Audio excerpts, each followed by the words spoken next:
News, सच जरूरी है। दर्शकों नमस्कार, मैं हूं श्रद्धा तिवारी और आप देख रहे हैं MNS न्यूज टीवी। तो एक नजर शाम की खबरों। बोले सुकांत मजुमदार, अक्षय तृतीया से हुई 4 धाम यात्रा की शुरुआत। तो आइए देखते हैं खबरें विस्तार से। मिशन भिखारी मुक्त महाराष्ट्र 1200 रुपए देकर काम सिखाएगी सरकार। महाराष्ट्र की महायुति सरकार की मंगलवार को हुई कैबिनेट बैठक में 11 महत्वपूर्ण निर्णय लिए गए। मुख्यमंत्री देवेंद्र फडणवीस की अध्यक्षता में हुई कैबिनेट बैठक में महाराष्ट्र को भिखारियों से मुक्त करने के संदर्भ में महत्वपूर्ण निर्णय लिया गया, जिसके तहत महाराष्ट्र सरकार ने पुनर्वास गृहों में काम करने वाले भिक्षुकों का मेहनताना बढ़ाने का निर्णय लिया है। भिखारियों को अब से भिक्षा गृह में काम के बदले प्रतिदिन 5 रुपए की बजाय 40 रुपए मेहनताना देने का निर्णय मंगलवार को कैबिनेट बैठक में लिया गया है। भीख मांगने की आदत को कम करने के उद्देश्य से महाराष्ट्र भिक्षावृत्ति निषेध अधिनियम 1964 से राज्य में लागू है। इसके तहत भिखारियों के पुनर्वास के लिए राज्य में 14 भिक्षुक गृह चलाए जा रहे हैं। इस भिक्षुणी आश्रम में 4127 लोगों को पुनर्वासित किया गया है।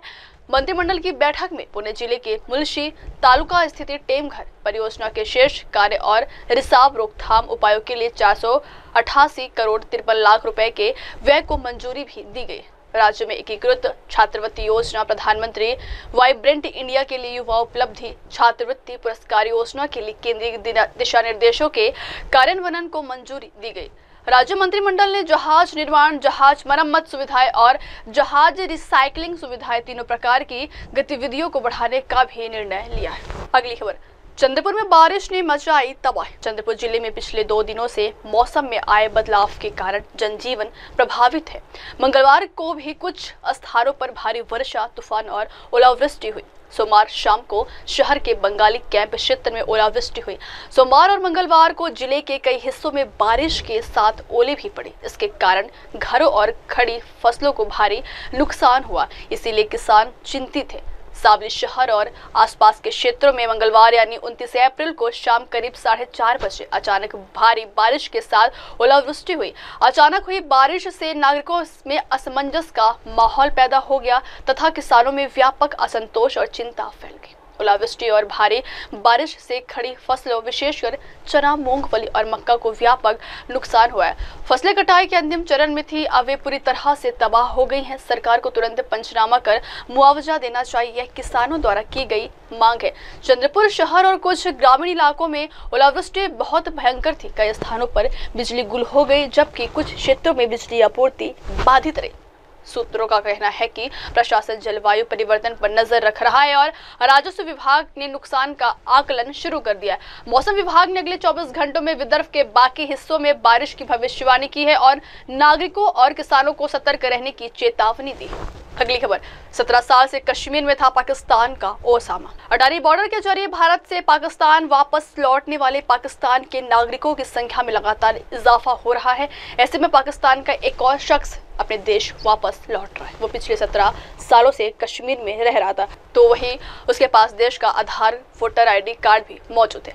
भारत के सभी पाकिस्तानियों के वापस लौटने के फैसले के बाद पाकिस्तान के ओसामा ने कहा है कि अटारी बॉर्डर के जरिए वो पाकिस्तान लौट रहा है। उसने कहा कि मैं अभी अपना ग्रेजुएशन की पढ़ाई कर रहा हूँ। उसने कहा है कि मैं अपनी परीक्षाओं के बाद नौकरी के लिए इंटरव्यू देना चाहता था। मैं पिछले 17 सालों से यहाँ रह रहा हूँ। मैं सरकार से अपील करता हूँ कि हमें कुछ समय दिया जाए। मैंने यहाँ अपना वोट डाला है, मेरे पास मेरा राशन कार्ड है। वहाँ जो कुछ भी हुआ है वह गलत है। मैं इस घटना की निंदा करता हूँ। पहलगाम में निर्दोष लोगों को मारा जाना अपने आप में बहुत शर्मनाक है। उसने कहा है कि मैंने यहाँ भारत से अपनी 10वीं और 12वीं की पढ़ाई भी पूरी की है। मैं पाकिस्तान जाकर क्या करूँगा, वहाँ मेरा भविष्य क्या है। मीडिया से बातचीत के दौरान ओसामा ने बताया है कि वो इस्लामाबाद के रावलपिंडी का रहने वाला है। उसने कहा है कि अचानक से हुए इस फैसले के बाद उसका दिमाग नहीं काम कर रहा। ओसामा है। कहाँ से रहेंगे? मैं उड़ीसा आया हूँ इस टाइम। उड़ीसा आए हम। वो कहाँ, पाकिस्तान कहाँ कर रहे हैं? पाकिस्तान रावलपिंडी, इस्लामाबाद। तो क्या क्यों भेज रहे हैं, आपको क्या बताया? देखिए, कुछ नहीं कह सकते। मेरे इस टाइम पे जो मेरा थॉट प्रोसेस बिल्कुल काम नहीं कर रहा, मैं टोटली ब्लैंक हो गया हूँ। अभी मैं करंटली मैं परसू कर रहा हूँ अपना बैचलर्स इन कंप्यूटर साइंस। मेरा फाइनल सेमेस्टर चल रहा है। जून में मेरे एग्जाम्स थे, तो मेरे कुछ और प्लान्स थे कि एग्जाम्स खत्म करके मैं जॉब्स के लिए, इंटरव्यू के लिए मैं प्रिपेयर कर रहा था। लेकिन अचानक से सब चीज़ होना, ठीक है, ये बहुत अफेक्ट करती है। तो मेरा इस टाइम थॉट प्रोसेस बिल्कुल डिस्टर्ब हो गया है। ठीक है, मेरे को नहीं पता रिएक्ट कैसे करना है, क्या है क्या नहीं। अब जो चीज़ वहाँ पे हुई, किसने करी, क्या है क्या नहीं, वो किसका हक बनता है? एजेंसीज का हक बनता है उनको अच्छे से रिसर्च करके डीप उनका वो एनालाइज करके उनका आउटपुट देना। हम तो उसमें कुछ नहीं कर सकते ना। हाँ, हमने रिपोर्ट किया, हमें फ़ोन किया था नीचे पुलिस स्टेशन उड़ी से, बोला कि आप आ जाओ नीचे थाने में।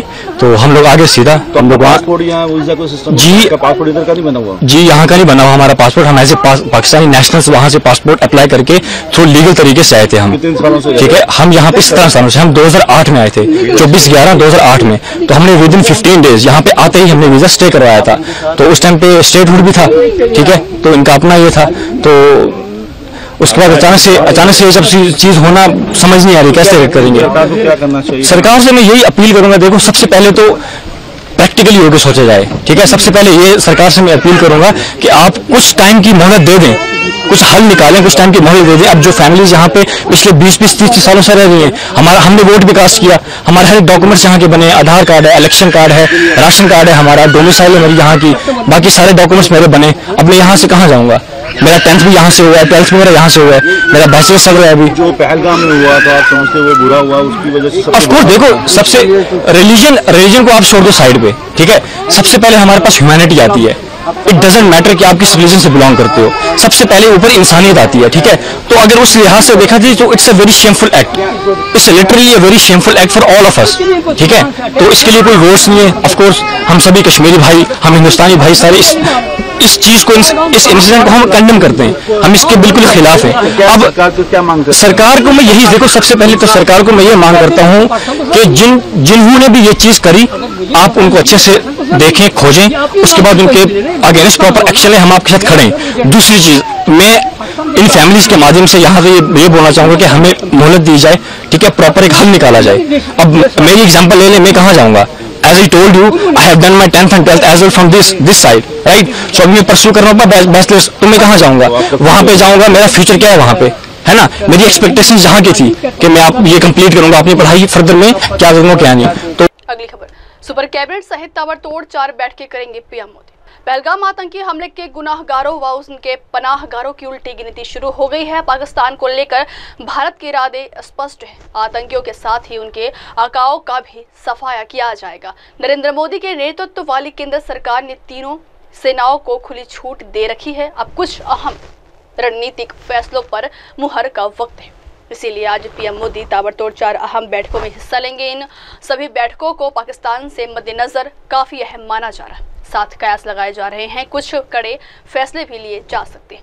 ये सभी बैठकें पीएम मोदी की अध्यक्षता में बुधवार यानी आज होगी। बैठकों का दौर सुबह 11 बजे से शुरू होगा। आज 4 बैठकें होनी है। पहली बैठक कैबिनेट सुरक्षा कमेटी की बैठक होगी। उसके बाद पीएम की अध्यक्षता में की अहम बैठक होगी। तीसरी बड़ी मीटिंग कैबिनेट की आर्थिक मामलों की कमेटी की होगी। उसके बाद आखिरी में कैबिनेट की बैठक होगी, जो पहलगाम हमले के बाद पहली बार हो रही है। इसी बैठक में अन्य तीनों बैठकों के अहम प्रस्तावों पर अंतिम मुहर लगेगी, जिन पर मंथन के बाद सहमति। वहीं पीएम मोदी की अध्यक्षता में 11 बजे कैबिनेट सुरक्षा कमेटी बैठक शुरू हो चुकी है। इसमें पीएम मोदी के अलावा रक्षा मंत्री राजनाथ सिंह, गृह मंत्री अमित शाह और वित्त मंत्री निर्मला सीतारमण भी शामिल। अगली खबर, अमेरिका टेरर फंडिंग के दावे पर अमेरिकी विदेश मंत्रालय भी लाजवाब। पाकिस्तान के मंत्री के बयान पर अमेरिकी विदेश विभाग की ओर से प्रतिक्रिया आई है, जिसमें उन्होंने कहा है कि वो अमेरिका के लिए गंदा काम कर रहे हैं और पाकिस्तान में लश्कर ए तैयबा के अस्तित्व से भी इनकार कर रहे हैं। अमेरिकी विदेश विभाग के प्रवक्ता टैमी ब्रूस ने कहा है कि अमेरिका दोनों देशों के विदेश मंत्रियों से बात करेगा। उन्होंने कहा है कि हम वहां होने वाले सभी घटनाक्रमों पर भी नजर रख रहे हैं। हम भारत और पाकिस्तान की सरकारों के साथ कई स्तरों पर संपर्क में। उन्होंने कहा है कि यह संपर्क सिर्फ विदेश मंत्री स्तर पर ही नहीं बल्कि कई स्तरों पर है। टैमी ब्रूस ने कहा है कि हम निश्चित रूप से सभी पक्षों को एक जिम्मेदार समाधान के लिए मिलकर काम करने के लिए प्रोत्साहित कर रहे हैं। दुनिया इस पर नजर रख रही है, लेकिन मेरे पास इस संबंध में कोई अतिरिक्त जानकारी नहीं है। ये विवाद तब शुरू हुआ जब पाकिस्तानी रक्षा मंत्री आसिफ से पूछा गया है कि क्या पाकिस्तान का आतंकी समूहों को वित्त पोषित करने और उनका समर्थन करने का इतिहास रहा है। तो उन्होंने कहा है कि हम पिछले 3 दशकों से अमेरिका के लिए यह गंदा काम कर रहे हैं, जिसमें पश्चिम और यूनाइटेड किंगडम भी शामिल है। All right, Pakistan, certainly. A Pakistani minister made a statement about performing dirty work for the United States while also denying the existence of Lashkar-e-Toiba in Pakistan. What is the State Department's response to that? Well, as I've noted, the only thing I'm really prepared to discuss here is the fact that the Secretary of State is going to be speaking with the foreign ministers of both countries. And will that be raised? What I can tell you, obviously, we're also monitoring the developments across the board in that region. And we, as you know, at multiple levels, I have to say, are in touch with the governments of India and Pakistan, not just at the foreign minister level, certainly, but at multiple levels. We, of course, are encouraging all parties to work together for a responsible solution. The world is watching this, but I have no additional details in that regard. Yes, ma'am. Yes, ma'am. Yes. On whether there has been any further collaboration between the United States and Pakistan since Pakistan facilitated the arrest of an ISIS suspect last month. Yeah, I recall that we appreciated that arrest when it occurred, and I said so here at this podium. But at this point, I think what we should all be looking for is the results of the conversations the Secretary has today with the foreign ministers of both of those countries. अगली खबर, सूखने लगा Pakistan, satellite तस्वीरें में दिखा भारत के जल प्रहार का असर। पहलगाम हमले के बाद भारत ने पाकिस्तान के खिलाफ कई रणनीतिक कदम उठाए, जिसके बाद पाकिस्तान बिना भारत के गोली चलाए ही घुटनों पर आ गया है। इन कदमों में सिंधु संधि को निलंबित करना भी शामिल है, जिसका असर सैटेलाइट फुटेज में साफ नजर आ रहा है। सैटेलाइट इमेज से पता चला है कि सिंधु जल संधि पर रोक के बाद सियालकोट के पास चिनाब नदी अब सूख रही है। फुटेज में साफ जाहिर है कि सियालकोट के पास चिनाब नदी प्रवाह लगभग खत्म हो गया है, जो पाकिस्तान के लिए एक बड़ा चिंता का विषय है।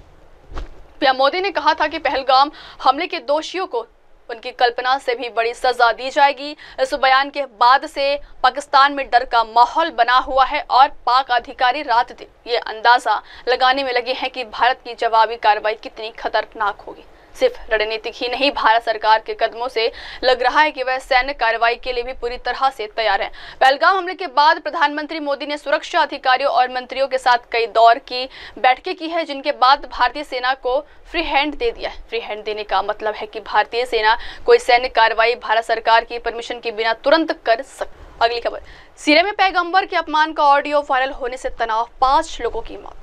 सीरिया में पैगंबर मोहम्मद के खिलाफ अपमानजनक ऑडियो वायरल होने के बाद तनाव बढ़ता ही जा रहा है। सोमवार रात से मंगलवार सुबह तक सीरिया के दमिश्क के दक्षिण में स्थित जरामाना शहर में हुए झड़पों में 5 लोगों की मौत हो गई और 10 से अधिक लोग घायल हो गए, जिनका अस्पताल में इलाज चल रहा है। दमिश्क से लेकर सीरिया के कई इलाकों में पैगंबर के अपमान पर गुस्सा है और लोग प्रदर्शन कर रहे हैं। सीरियाई मीडिया ने बताया है कि मंगलवार सुबह जरामाना पर मोर्टार से हमला किया गया, जिससे नागरिक घायल हो गए। साथ ही दमिश्क के दक्षिण में अशरफियत सहनाया के अल्फ कौस इलाके में भी इसी तरह की झड़पें की खबरें हैं। सीरिया की राजधानी के एक उपनगर में मंगलवार की सुबह अल्पसंख्यक ड्रूज संप्रदाय के स्थानीय बंदूकधारी और सरकार समर्थक लड़ाकों के बीच झड़पें हुई, जिसमें कम से कम 4 लोग मारे गए। यह लड़ाई सोशल मीडिया पर एक ऑडियो क्लिप वायरल होने के बाद शुरू हुई, जिसमें एक व्यक्ति इस्लाम के पैगंबर मोहम्मद पर हमला कर रहा था। ऑडियो का ड्रूज मौलवी का बताया गया है, जिसने बाद में इसमें शामिल होने से इनकार किया है।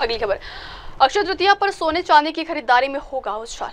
गोल्ड रेट में जबरदस्त उछाल आने के बाद भी अक्षय तृतीया के शुभ अवसर पर डोमेस्टिक ज्वेलरी मार्केट में गोल्ड और सिल्वर की खरीदारी में मिला जुला रुख देखने के लिए मिल सकता है। Confederation of all India traders यानी कैट ने इसको लेकर मंगलवार को एक अनुमान जारी किया है। अखिल भारतीय आभूषण एवं स्वर्णकार महासंघ के अध्यक्ष पंकज अरोड़ा ने 30 अप्रैल को मनाए जाने वाले अक्षय तृतीया पर 16,000 करोड़ रुपए के बिजनेस का अनुमान लगाया। कैट ने एक बयान में कहा है कि इस साल अक्षय तृतीया से पहले देश भर के ज्वेलरी मार्केट्स में मिला जुला रुख देखने को मिल रहा है। जिसका मुख्य कारण हाल के हफ्तों में गोल्ड रेट में तेज उछाल है। फिलहाल गोल्ड रेट 1 लाख रुपए के प्रति 10 ग्राम तक पहुंच चुकी है, जबकि पिछले साल अक्षय तृतीया के दिन गोल्ड रेट 73,500 रुपए थी।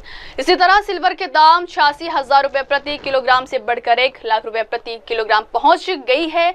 अरोड़ा ने कहा है कि आमतौर पर अक्षय तृतीया के दिन खरीदारी में उछाल देखने को मिलता है, लेकिन इस साल हाई रेट्स ने कंज्यूमर डिमांड को प्रभावित किया। उन्होंने कहा है कि इस साल अक्षय तृतीया पर करीब 12 टन गोल्ड की सेल्स होने की उम्मीद जताई है, जिसकी कीमत तकरीबन 12,000 करोड़ रुपए और करीब 400 टन सिल्वर की सेल्स होने की उम्मीद की जा रही है, जिसकी कीमत 4,000 करोड़ रुपए। अगली खबर, दूध की कीमतों में उफान। मदर डेयरी ने बढ़ाई 2 रुपए प्रति लीटर कीमत। राजधानी दिल्ली सहित देश भर में मदर डेयरी का दूध बुधवार यानी 30 अप्रैल की सुबह से बढ़ने जा रहा है। मदर डेयरी के अनुसार उसके दूध में प्रति लीटर 2 रुपए की बढ़ोतरी की जा रही है, जो कि 30 अप्रैल से देश भर में लागू होगी। दूध की कीमत बढ़ने से लोगों की जेब पर बोझ बढ़ने जा रहा है। मदर डेयरी का दिल्ली एनसीआर में टोंड दूध की कीमत 54 रुपए प्रति लीटर से बढ़कर 56 रुपए प्रति लीटर होगी। वहीं फुल क्रीम दूध की कीमत 68 रुपए प्रति लीटर से बढ़कर 69 रुपए प्रति लीटर होगी। इसके साथ ही टोंड दूध की कीमत 56 रुपए प्रति लीटर से बढ़कर 57 रुपए प्रति लीटर कर दी गई है, जबकि डबल टोंड दूध की कीमत 49 रुपए प्रति लीटर से बढ़ाकर 51 रुपए प्रति लीटर कर दी गई। गाय के दूध की कीमत 57 रुपए के प्रति लीटर से बढ़ाकर 59 रुपए प्रति लीटर कर दी गई। मदर डेयरी के अधिकारी ने कहा है कि खरीद लागत में लगातार बढ़ोतरी हो रही है। पिछले कुछ महीनों में कीमत 4-5 रुपए प्रति लीटर तक बढ़ गई है। मदर डेयरी अपने स्वयं के आउटलेट, सामान्य व्यापार और ई कॉमर्स प्लेटफॉर्म के माध्यम से दिल्ली एनसीआर बाजार में प्रतिदिन लगभग 35 लाख लीटर दूध बेचती है। उन्होंने कहा है कि हम अपने किसानों की आजीविका का समर्थन करते हुए उपभोक्ताओं को गुणवत्तापूर्ण दूध की निरंतर उपलब्धता सुनिश्चित करने के लिए प्रतिबद्ध है। राजधानी दिल्ली सहित देश भर में मदर डेयरी का दूध बुधवार यानी 30 अप्रैल की सुबह से बढ़ने जा रहा है। मदर डेयरी के अनुसार उसके दूध में प्रति लीटर 2 रुपए की बढ़ोतरी की जा रही है, जो कि 30 अप्रैल से देश भर में लागू होगी। दूध की कीमत बढ़ने से लोगों की जेब पर बोझ बढ़ने जा रहा है। मदर डेयरी का दिल्ली एनसीआर में टोंड दूध की कीमत 54 रुपए प्रति लीटर से बढ़कर 56 रुपए प्रति लीटर होगी। वहीं फुल क्रीम दूध की कीमत 68 रुपए प्रति लीटर से बढ़कर 69 रुपए प्रति लीटर होगी। इसके साथ ही टोंड दूध की कीमत 56 रुपए प्रति लीटर से बढ़कर 57 रुपए प्रति लीटर कर दी गई है, जबकि डबल टोंड दूध की कीमत 49 रुपए प्रति लीटर से बढ़ाकर 51 रुपए प्रति लीटर कर दी गई। गाय के दूध की कीमत 57 रुपए के प्रति लीटर से बढ़ाकर 59 रुपए प्रति लीटर कर दी गई।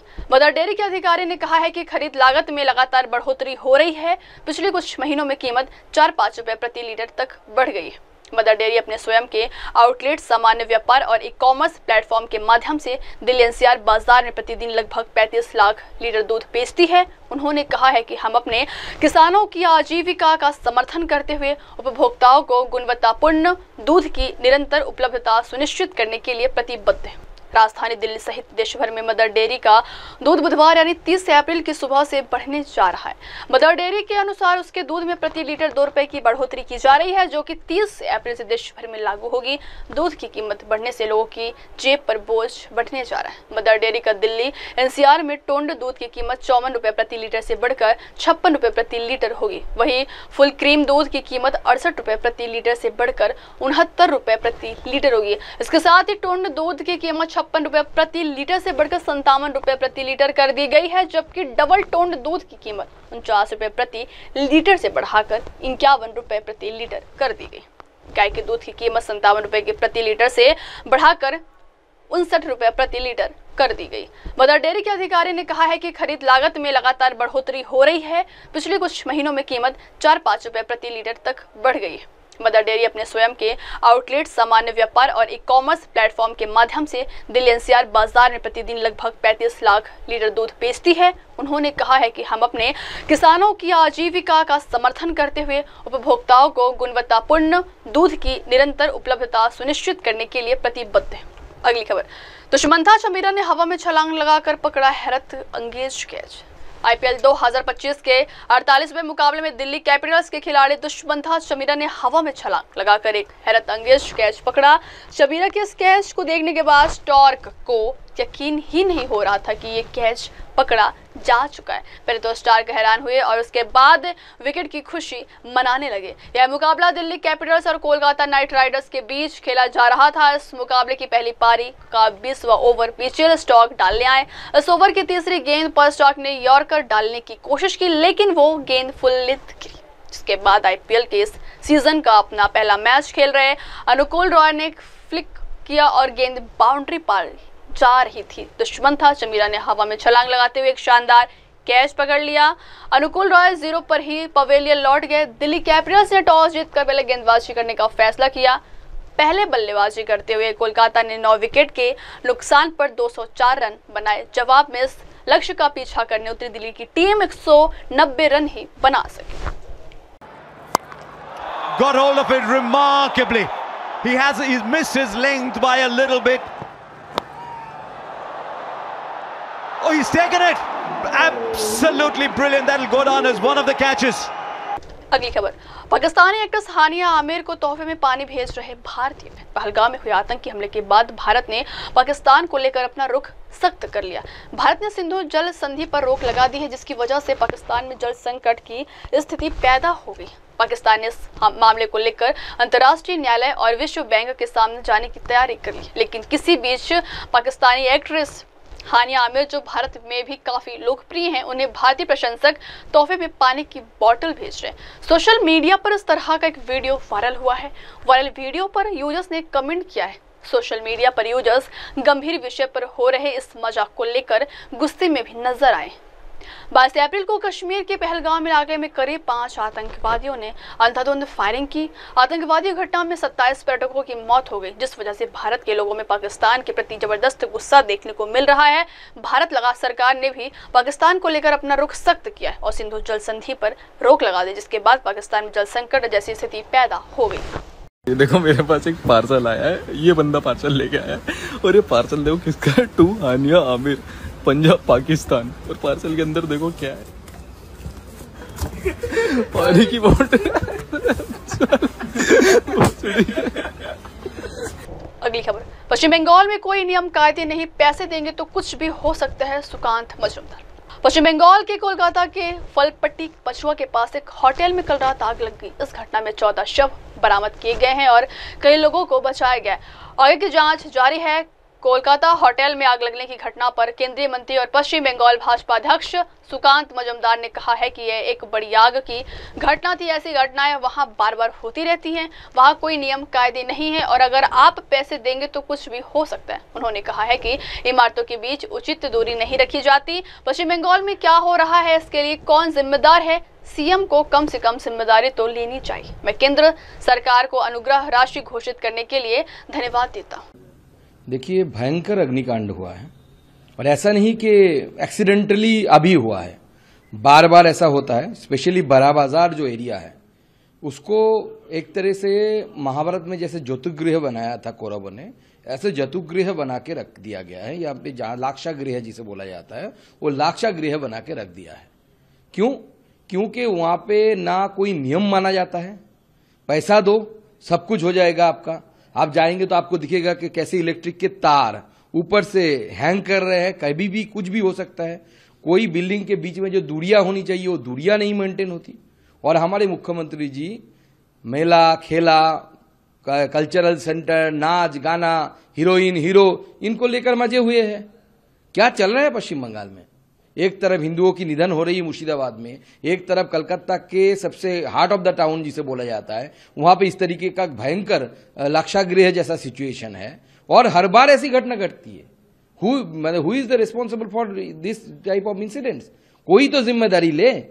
मुख्यमंत्री जी जिम्मेदारी तो कम से कम ले, या कौन लेगा? उनका कुछ नहीं करता। उनका जो फायर ब्रिगेड मंत्री है वो पूजा पंडाल बनाने में लगे रहते हैं, अपना जन्मदिन मनाने में लगे रहते हैं, आर्टिस्टों को बुला के वहां पे गाना बजाना यही चलता है, काम का कुछ नहीं चलता।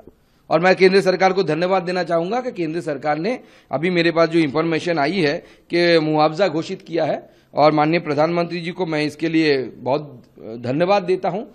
जो लोग चले गए हो तो वापस नहीं आएंगे, कम से कम पीड़ित परिवार के पास माननीय प्रधानमंत्री जी और केंद्र सरकार है।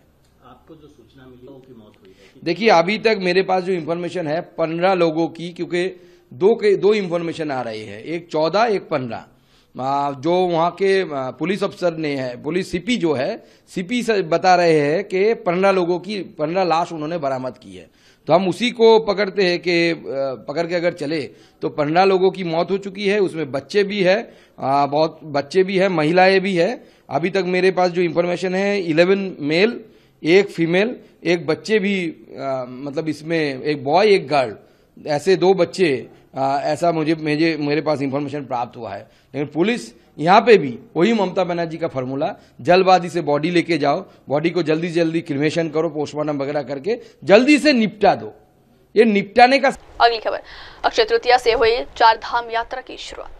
आज अक्षय तृतीया के मौके पर ही शुभ 4 धाम यात्रा की शुरुआत हो रही है। अक्षय तृतीया और 4 धाम यात्रा का आध्यात्मिक महत्व होता है, इसके बारे में पवित्र ग्रंथों में उल्लेख किया गया। 4 धाम यात्रा के दौरान आज 30 अप्रैल को पहले दिन यमुनोत्री और गंगोत्री धाम के कपाट खुलेंगे। यहाँ पर दर्शन करने के लिए भक्तों ने बड़ी संख्या में रजिस्ट्रेशन कराए। हिंदू धर्म में 4 धाम यात्रा को प्रमुख तीर्थ यात्रा में से एक माना जाता है। इसमें यमुनोत्री, गंगोत्री, केदारनाथ और बद्रीनाथ की पूजा आ जाती है। 1200 साल पुरानी इस 4 धाम यात्रा का लाभ पाने के लिए भक्त बड़ी संख्या में उत्तराखंड पहुंचते हैं। 4 धाम यात्रा में आज पहले दिन यमुनोत्री और गंगोत्री धाम के कपाट खुलने वाले हैं।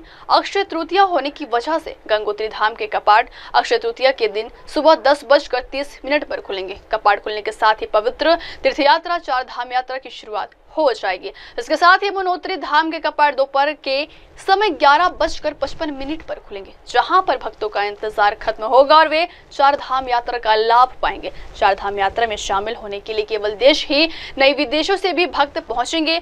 बताया जा रहा है कि अक्षय तृतीया को स्वयं सिद्ध मुहूर्त कहा जाता है, इसलिए इस दिन से 4 धाम यात्रा की शुरुआत हो चला। दर्शकों, ब्रेक से लौटने के बाद देखिए देश और दुनिया की तमाम बड़ी खबरें। बने रहिए MNS न्यूज़ टीवी पर। नमस्कार। Hi, this is Abhijit Sawant and you are watching MNS News. आप देख रहे हैं MNS न्यूज़, सच जरूर।